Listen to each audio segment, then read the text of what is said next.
In certain parts of Jhelum, Pakistan, the doors to a classroom are pretty much shut for most girls. Today, we're going to dive into some critical research by Sana Amjad to really understand why that's happening and, maybe more importantly, what can be done about it. So, let's just start with a single, pretty staggering number. In some parts of Jhelum, a full 90% of girls are out of school. Now, that's not just a statistic, right? That's a massive crisis of lost potential, and we really need to understand what's behind it. A number like that just forces you to ask, what is going on in Jhelum that creates such a huge gap in education? And what the research shows is that it's not just one thing. It's actually a whole complex web of challenges. Jhelum really serves as this powerful case study for these deep-rooted issues where, long-held cultural values create these massive barriers for girls who are just trying to get an education. It's so important to see this not as one single issue, but as this tangled web of interconnected barriers. You've got cultural norms, social pressures, and just plain economic realities all working together to keep girls out of the classroom. So often, it all starts with a really tough economic choice. When a family is struggling financially, they're forced to prioritize. And in this cultural context, sons are seen as the future providers, which makes their education the top priority. A daughter's education, on the other hand, is often seen as, well, a temporary investment before she marries and joins another family. And beyond just the money, you have these powerful cultural norms at play. There's this deep-seated expectation for girls to focus on household chores, to prepare for marriage. A family's honor is often tied to keeping girls inside the home, not sending them out to school. This whole focus on domestic life often leads to early marriage, a practice that just slams the door shut on a girl's education. And it's not just the end of her schooling, it's the beginning of a cycle of dependency, which can lead to early pregnancies and just drastically limited opportunities for the rest of her life. And even when families do want to send their daughters to school, the journey itself can be a huge barrier. The research points to a serious lack of safe infrastructure.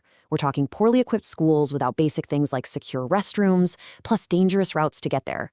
All of this discourages attendance and contributes to really high dropout rates. Now here's a barrier that's maybe a little less tangible, but it's every bit as powerful: the absence of visible role models. When girls in the community don't see successful professional women around them, it becomes incredibly hard for them to even imagine a future for themselves beyond those traditional roles. Okay, so what's the real cost of doing nothing? The consequences create this profound ripple effect, and it doesn't just impact the girls, it impacts their families and the future of the whole region. Let's break down that ripple effect. Denying girls an education keeps the cycle of poverty going. It makes them more vulnerable to violence and abuse. It limits their ability to contribute to the economy, restricts access to health care for themselves and for their children, and ultimately, it holds back the development of the entire community. As the author Sana Amjad puts it, this isn't just about limiting a person's potential, it's about holding back the development of the entire region. And understanding that cost is absolutely critical because it really frames the urgent need for solutions. But here's the hopeful part. The research doesn't just diagnose the problem. It actually offers a clear blueprint for change. So let's look at these actionable pathways to empowerment. So this is the multi-pronged approach that the research calls for. First up, financial support to lighten the load on families. Next, safe schools and transportation to actually protect the students. This has to be backed up by real legal reforms against early marriage, and also training for teachers to create classrooms that are supportive. And finally, you tie it all together with community-wide awareness campaigns to really start changing minds. I think this personal note from the author is just so important.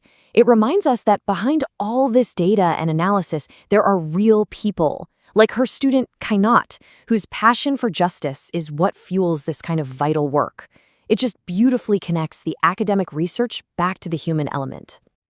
The challenges in Jhelum are specific, of course, but the principle is universal.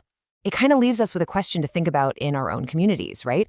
What role can education truly play in shaping the future right where you live? So that's our look into the educational divide in Jhelum, all based on the vital work of Sana Amjad. Thanks so much for watching.